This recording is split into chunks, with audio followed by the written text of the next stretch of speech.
Rao's and Sons transport కంపెనీలో manager సీట్లో కూర్చున్న శ్రీహరి పక్కనున్న ఫోన్ ఎత్తి నెంబర్ డైల్ చేస్తున్నాడు. ఎందుకో గాని ఆ వేళ్లు చిన్నగా వణుకుతున్నాయి.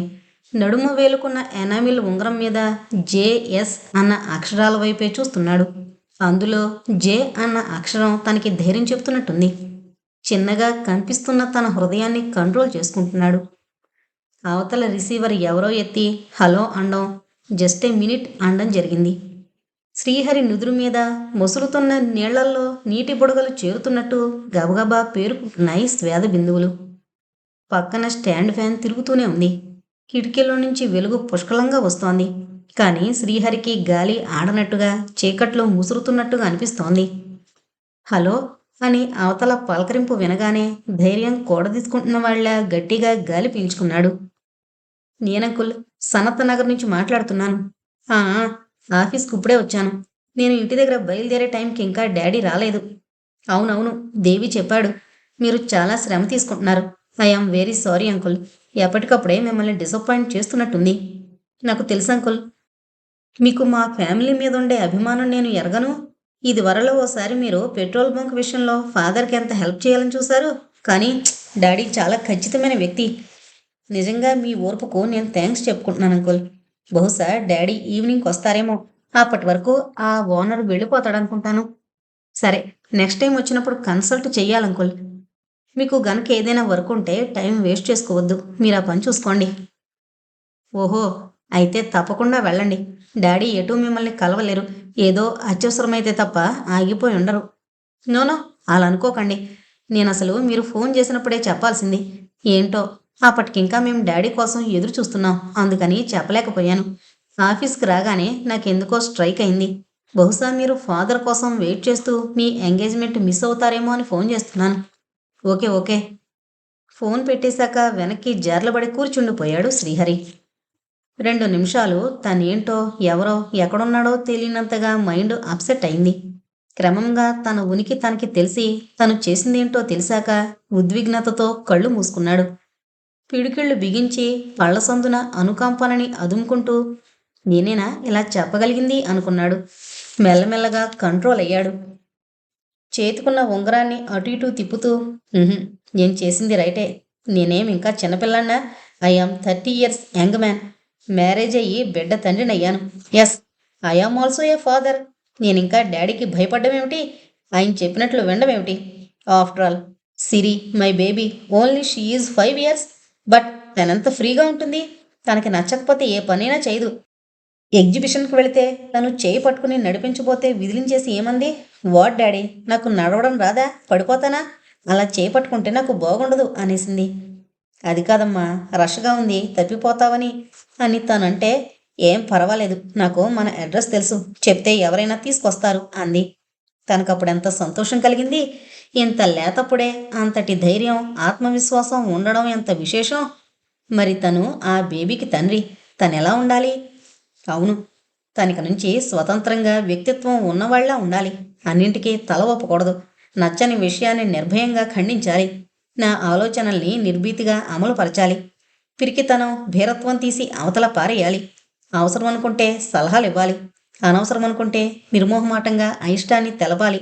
మొత్తానికి నా ఉనికి అందరికీ ప్రస్ఫుటమవ్వాలి. దట్స్ ఆల్ అనుకున్నాడు స్థిరంగా. అదంతా తనకి తను చెప్పుకుంటున్నట్టుగాక ఆ ఉంగరంలో ఉన్న జే అన్న అక్షరానికి చెప్తున్నట్టు చూపులన్నీ దానిమీదే నిలిపాడు.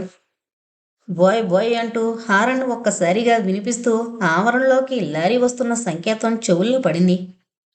ఉలిక్కిపడి ఉంగరాన్ని వెనక్కి సరిచేసుకుని కుర్చీలో నుంచి లేచాడు శ్రీహరి. నమస్తే సాబ్, మాల్ అందించాం. జేబులో నుంచి రసీదు తీసి అందించాడు రుస్తుం ఖాన్. రసీదు అందుకొని చూశాడు శ్రీహరి. తారీఖు వేసి సరుకంతా భద్రంగా ముట్టినట్టు గుంటూరులో ఉన్న ఆసామి సంతకం చేసిచ్చాడు. అచ్చా సాబ్, బడా సాబ్ ఎప్పుడొస్తారు? ఆ వస్తారు. రసీదులో వేసిన అంకెల్ని దీక్షగా పరిశీలిస్తున్న శ్రీహరి తొట్టుపాటుగా అన్నాడు. అతని దృష్టంతా ఆ అంకెల్ని ఎన్ని తమాషాలు చేయవచ్చు అన్న ఆలోచనలోనే ఉంది.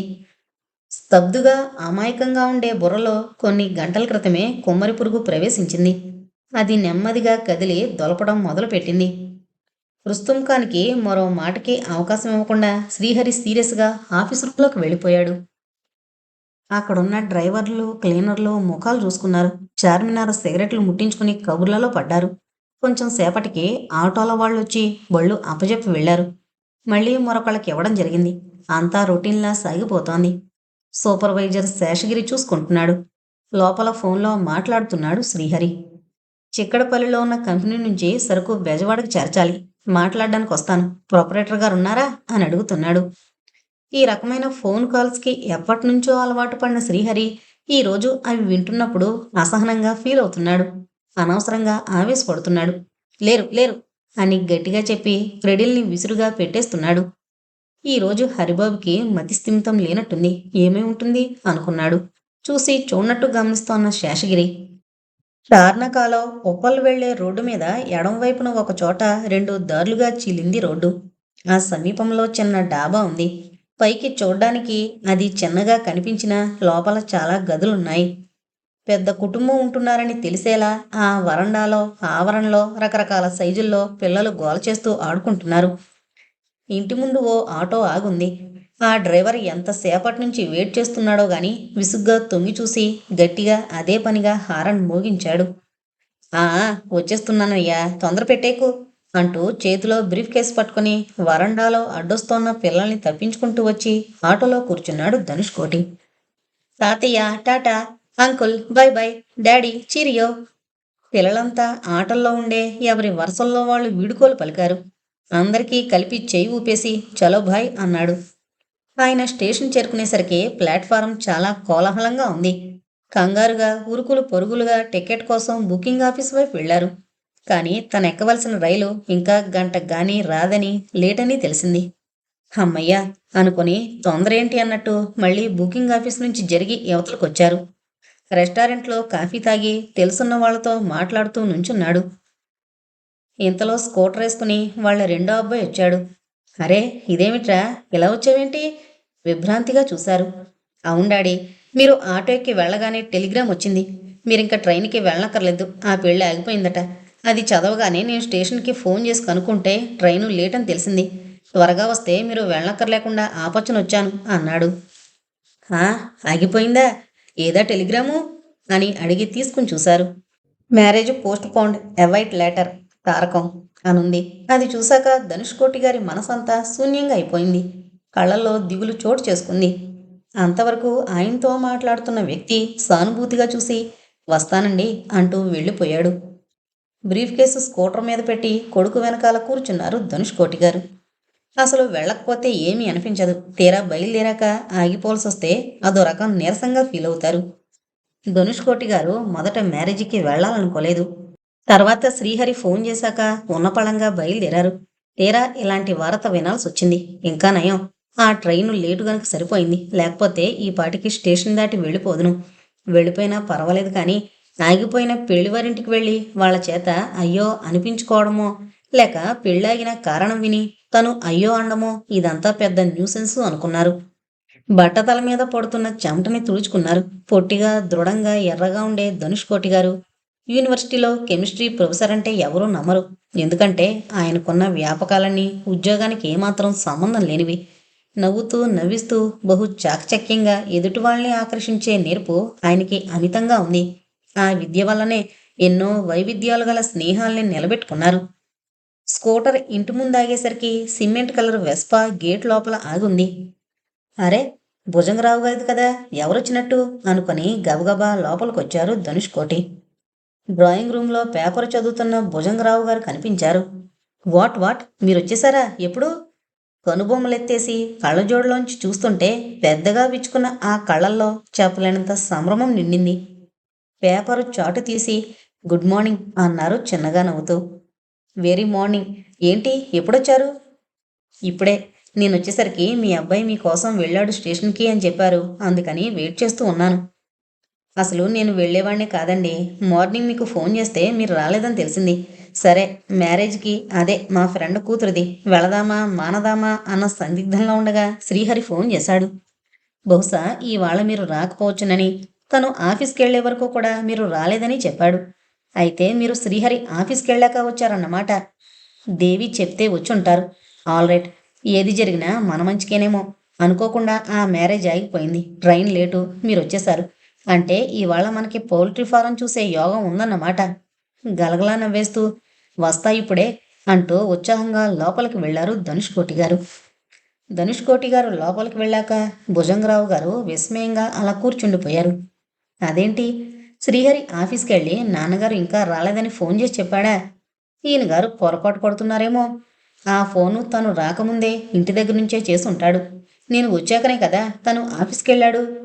ఆయన పెదవులు మతిమరుపు ప్రొఫెసర్ అన్నట్టుగా చిన్నగా తెరుచుకుని మళ్ళీ మూసుకున్నాయి. పని కుర్రాడితో 2 కప్పుల్లో కాఫీ పట్టించుకొచ్చారు ధనుష్ కోటి గారు. పిల్లలంతా లోపల భోజనాల దగ్గర ఉన్నారు. మంచినీళ్ళు బాబోయ్, నెయ్యే, నాకు సాంబార్ పోసేయ్ అన్న అరుపులు వినిపిస్తున్నాయి.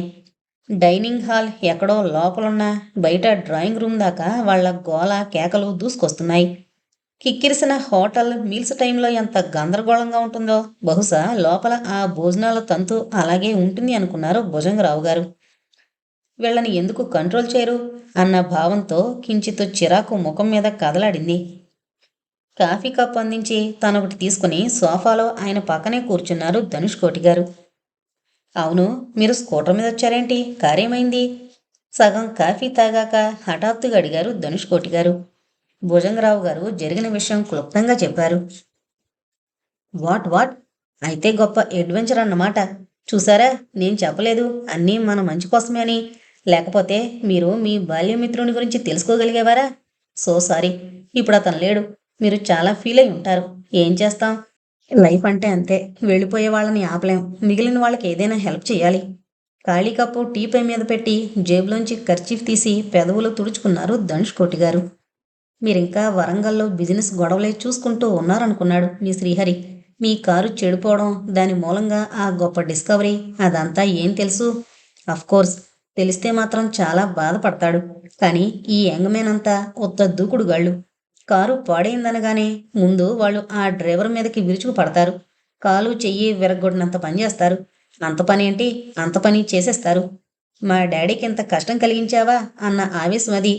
తమకిష్టమైన వ్యక్తులకు కానీ వస్తువులకు కానీ చీమ తలకాయంత అపకారం హాని జరిగితే సహించలేరు. కానీ దాని వెనక ఉపకారం లాభం ఏమైనా ఉంటాయేమో అన్న ఆలోచనే వాళ్ళకి రాదు. ఆ ఉడుకు రక్తమే అలాంటిది. ధనుష్ కోటి గారు సహజ ధోరణిలో చెప్పేస్తున్నారు. భుజంగరావు గారు కూడా ఆయనకి సహజ గుణమైన గాంభీర్యంతో వింటున్నారు. కానీ ఆయన కనుబొమ్మలు ముడిపడ్డాయి. ఏదో అర్థం కాని దాన్ని పరిశీలనాత్మకంగా చూస్తున్నట్టు ఆ కళ్ళు చికిలించి నాసికారంధ్రాలు పెద్దగా చేశారు. శ్రీహరికి తను వచ్చినట్టు తెలీదా? రాత్రి తన జర్నీకి బ్రేక్ పడి సఫర్ అయినట్టు కూడా తెలీదా? కారు రిపేర్కి వెళ్ళినట్టు తెలీదా? తను వచ్చేటప్పటికి ఇంట్లోనే ఉన్నాడు కదా. ఇంతకీ స్కూటర్ మీరు స్వయంగా డ్రైవ్ చేశారా? మోహనో దేవియో దింపి వెళ్ళిపోయి ఉంటారు.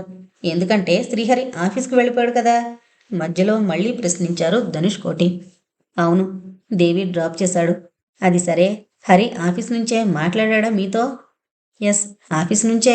అందుకే నేను ఆదరాబాదరా పరిగెత్తాను స్టేషన్కి. 10 దాటింది. టైం చాలదని నా కంగారు. అనవసరంగా వెళ్ళడం రావడం శ్రమ అయింది. ఆల్రైట్, పదండి వెళదాం. ఆ మహానుభావుడు మళ్ళీ ఎక్కడికైనా వేంచేస్తాడేమో. వాడసలే తొందర మనిషి అంటూ లేచారు ధనుష్ కోటి గారు. భుజంగరావు గారి ముడిపడిన కనుబొమ్మలు విడాయి. మనసులో ఓ విచిత్రమైన సంచలనం లాంటిది కలుగుతున్నా తామాయించుకుంటున్నట్టు లేచి పదండి అంటూ కదిలారు. దారి పొడుగున ధనుష్ కోటి గారు ఏదేదో చెప్తూనే ఉన్నారు. ఆయన ఫ్రెండ్స్ దగ్గర ఒక్క నిమిషం మౌనంగా ఉండలేరు. తనకి తెలిసిన విజ్ఞానం విద్యార్థులకి బోధ చేసినట్టే తన అనుభవాలు ఆలోచనలు ఫ్రెండ్స్ ముందర ఉపన్యాసాలు ఇచ్చేస్తుంటారు. కానీ అవి విసుగు పుట్టించవు, నొప్పించవు. యూనివర్సిటీ నుంచి వచ్చిన తర్వాత కూడా బయట ప్రపంచాన్ని ఆ దృష్టితోటే చూస్తారు. కొత్త విషయాలు తెలుసుకోవాల్సి వచ్చినప్పుడు తనొక స్టూడెంట్లా మారిపోతాడు. ఆ సమయంలో టక్కున జేబులో నుంచి నోట్బుక్ పెన్ను తీసుకుని పాయింట్స్ నోట్ చేసుకుంటాడు. జీవితకాలమంతా విద్యార్థిగానే ఉండిపోతాను అన్నంత కుతూహలం ఉత్సాహం కనిపిస్తాయి ఆయన చర్యల్లో. తర్వాత మళ్ళీ అసలు సిసలైన ప్రొఫెసర్లా తన థియరీ చెప్పనగలరు. ఆయనకి మిత్రులే ఎక్కువ. మానవ ప్రపంచంలో శత్రువులు ఉండకుండా బతకడం సాధ్యం కాదు కనుక ఒకరిద్దరు ఉండే ఉంటారు. వాళ్ళు బహుశా ఆయన వ్యక్తిత్వాన్ని భరించలేని వాళ్లే ఉంటారు. భుజంగరావు గారు వింటున్నారు పైకి, కానీ లోపల ఓ పజిల్ సాల్వ్ చేస్తున్నారు. శ్రీహరి అబద్ధం ఎందుకు చెప్పాడు? దానివల్ల ఏం సాధించాలనుకున్నాడు? ఇప్పుడే ఎలా జరిగిందా? ఇంతకు ముందు కూడా జరిగాయా? ఈ రకమైన ప్రశ్నలు వేసుకుంటూ జవాబుల కోసం లోతుగా, చాలా వాడిగా మేధకి పని కల్పించారు. ధనుష్ కోటి గారు చెప్తూనే ఉన్నారు. పాపం మా తారకం చాలా మంచివాడు, అమాయకుడు. ఎదుటి వాళ్ళకి ఎప్పుడూ చెడు తలపెట్టడు. రెండోది, తనకి ఎవడైనా గోతులు తవ్వుతుంటే తెలుసుకోలేడు. అందుకని జీవితంలో పైకి రాలేదు. నేను చెయ్యందించి లాగాలని ఎన్నోసార్లు ప్రయత్నించాను. వేలు పట్టుకోవడమే చేత కాలేదు వాడికి. అందుకే పాపం ఆడపిల్లలకి పెళ్లి చేయలేకపోతున్నాడు. నానా తంటాలు పడి పెద్ద పిల్లకి చేశాడు. ఇప్పుడు ఈ పెళ్లి ఆగిపోయింది రెండో పిల్లకి. అసలు కుదరడమే కష్టమవుతుంటే ఆగిపోవడం మరీ అన్యాయం. అయినా ఈ కట్నాలతో పెద్ద న్యూసెన్స్ అయిందండి. అర్థం పర్థం లేకుండా తయారవుతోంది మన సమాజ వ్యవస్థ. ఈ నవతరమంతా పనికి మాలిన హర్తాళ్ళు, హంగర్ స్ట్రైకులు చేస్తారే గాని కట్న నిర్మూలన కోసం, అభ్యుదయ వివాహాల కోసం ఆందోళనలు జరపకూడదు. ఆ విషయంలో ఆడపిల్లలేనయం కొంచెం ముందుకొస్తున్నారు. ఇంకా రావాలి. ఆ ఆ, రుకో రుకో, ఇదే. ఆటో డ్రైవర్ భుజం మీద తట్టి ఆపించారు ధనుష్ కోటి గారు. ఆటో అశోక్ నగర్లో ఓ ఇంటి ముందు ఆగింది. మీరిక్కడే ఉండండి. ఆయన ఉన్నాడో లేదో నేను కనుక్కుని వస్తాను. ఉంటే తీసుకుపోదాం అనేసి ఆటో దిగి గేటు తీసుకుని లోపలికి వెళ్లారు.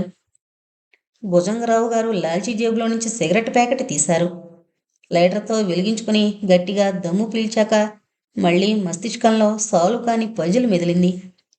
నేను వచ్చాకనే హరి ఆఫీస్కి వెళ్ళాడని ఒక్క మాట ధనుష్ కోటి గారంటే నోనో, ఇంటి గుట్టు రచ్చకీడ్చినట్టు అవుతుంది.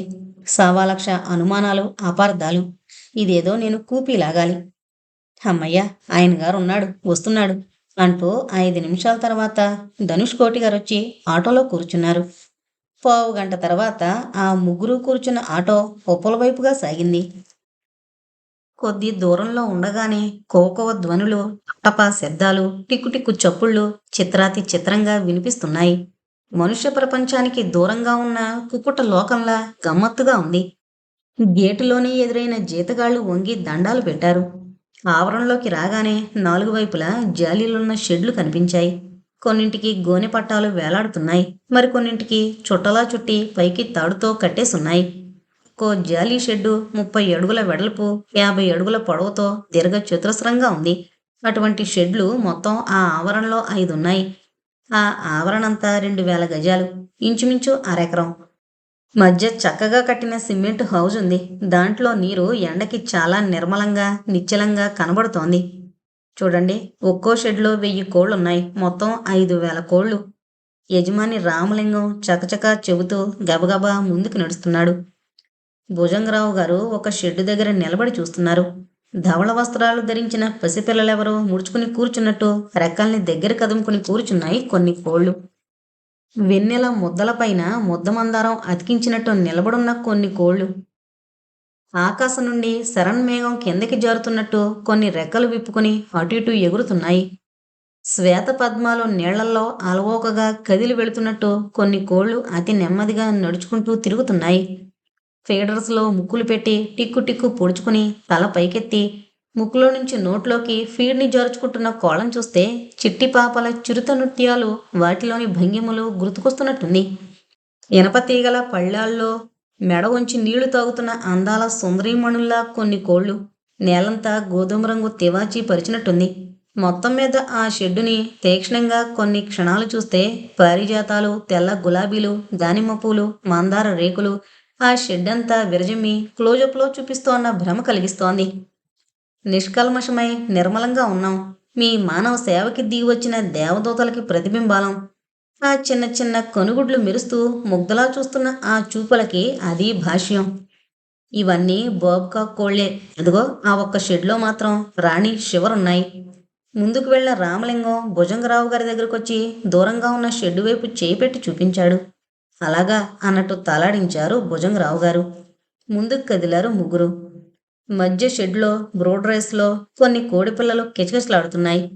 కాంతి పుంజాల చుట్టూ కవర్ చేసిన ఆ బ్రోడర్స్ మ్యాజిక్ డబ్బాల్లా తమాషాగా ఉన్నాయి. 12 ఏళ్ల కుర్రాడు 2 చేతులతో 2 బకెట్లు పట్టుకుని బరువుగా అడుగులు దబదబా వేస్తూ వెళుతున్నాడు. అందులో నిండుగా కోడిగుడ్లున్నాయి. ఆమరణలో మూలగా ఉన్న గుడిసెవైపు వెళ్ళాడు ఆ కుర్రాడు. ఆ మధ్యలో బ్రోడ్ రేస్లో మొదటి వారం పిల్లలున్నాయి. తర్వాత 2వ వారంలో, 3వ వారంలో ఆ లైట్ పవర్ని మారుస్తారని గ్రహించారనుకుంటాను. ఫస్ట్ ఆల్రెడీ ఇచ్చారు. ఇదంతా మా వేరే దగ్గర వివరంగా రాసి ఉంటుందిలేండి. యజమానిగా తను చెప్పవలసినవన్నీ గడగడా చెప్పేస్తున్నాడు. అన్ని షెడ్లు చుట్టొచ్చాక చివరగా ఉన్న చిన్న మండపం లాంటి చోట ఆగిపోయారు. 2 అడుగుల ఎత్తుతో చప్టా చేసి 4 వైపులా రాతి స్తంభాలు నిలబెట్టున్నాయి. పైన చెక్క దూలాలు అక్కడక్కడ ఖాళీలుంచి అడ్డంలో నిలువులో పరిచున్నాయి. 2 స్తంభాలకి చుట్టుకుంటూ పోయిన బోగన్విల్లా తీగ తెలుపు గులాబీ రంగు పూలతో పైనున్న దూలాల మీద చిక్కగా అల్లుకుంది. ఆ చెప్ట అంతా శుభ్రంగా తుడిచి చిన్న జంబుకానా పరిచుంది. యజమానిని చూడగానే జీతగాళ్ళు ఆదరాబాదరాగా ఆ పనులు చేశారు. ఎండపడని ఆ నీడకి చేరగానే భుజంగరావు గారికి సేద తీరినట్టయింది. సిగరెట్ వెలిగించుకుని అక్కడ కూర్చున్నారు. అసలు కేజీ సిస్టమ్ పెట్టాలనుకున్నాను, కానీ మా అబ్బాయిలు ఒప్పుకోలేదు. వాళ్ళకి మొదటి నుంచి హైదరాబాదులో ఉండాలని లేదు. మీకు తెలుసుననుకుంటాను. మా పెద్దబ్బాయి కొచ్చిన్లో ఉన్నాడు. కాఫీ తోటల్లో పనిచేస్తున్నాడు. ఈ మధ్యనే మేనేజర్ అయ్యాడు. అక్కడే సెటిల్ అవ్వాలని వాడి ఉద్దేశం.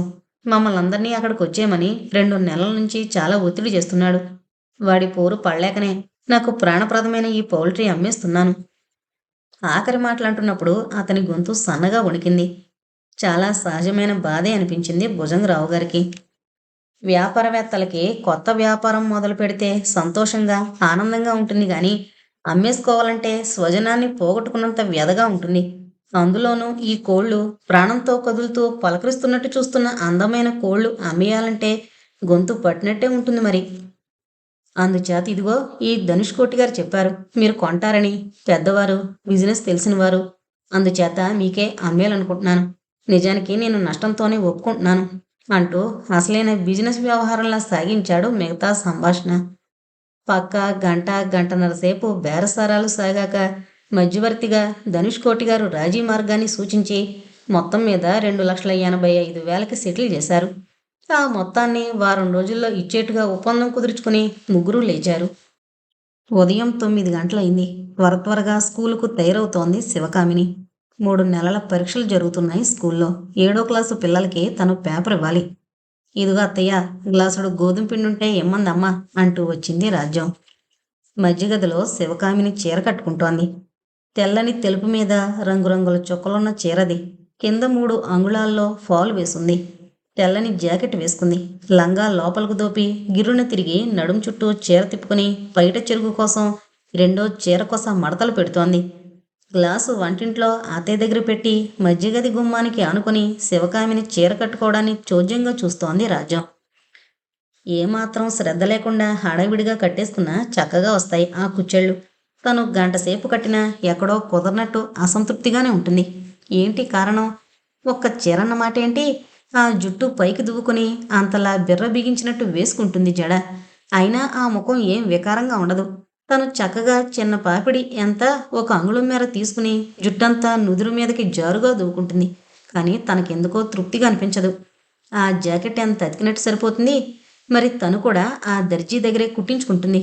అదేంటో ఉండలో కాయలు పెట్టినట్టు అనవసరమైన ఎత్తు పొలాలు తయారవుతాయి. అసలు ఆ దర్జీ వెధవకి మోజు. ఉద్యోగం చేస్తోంది కదా, పొంతులమ్మ గారంటే ఇష్టం, అందుకే బాగా కుడతాడు. పిల్లలకి బాగా మార్కులు వేయాలని ఆశ. బోర్డుద్యోగం తను చేసేదే, కానీ తనకేం కర్మ? దానికంటే తండ్రి లేడు మరి. అయినా ఏం లాభం? సంపాదించినా అనుభవించే యోగం ఉండాలి. అందుకే ఇలా ఏ షోకులు లేకుండా దీపపు సమ్మెలా ఉంటుంది. ఎప్పుడూ ఒకే రకం ముస్తాబు చేసుకుంటుంది. ఇదిగో రాజ్యం, గోధుమ పిండి తీసుకెళ్ళు. చేస్తున్న పనాపి చేయి కడుక్కుని శుభ్రంగా తుడుచుకుని డబ్బాలో నుంచి పిండి తీసిచ్చేలోగా రాజ్యం శివకామిని చూస్తూ యోచన చేస్తూనే ఉంది.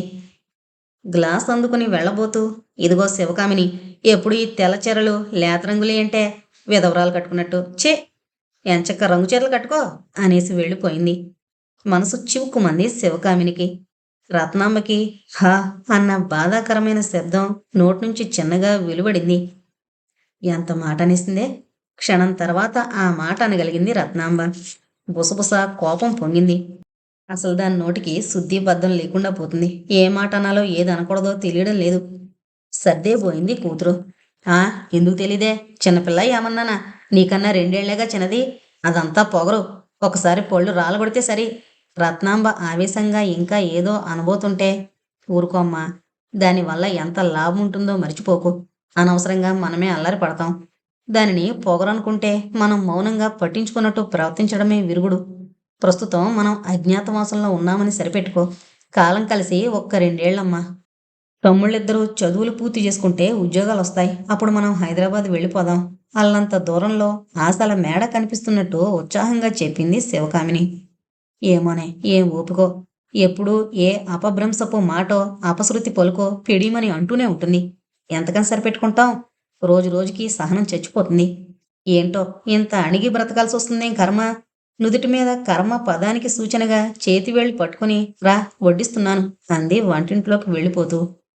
నిజానికి శివకామిని మనసులో బాధపడకపోలేదు. కానీ రాజ్యం నోరే అలాంటిది.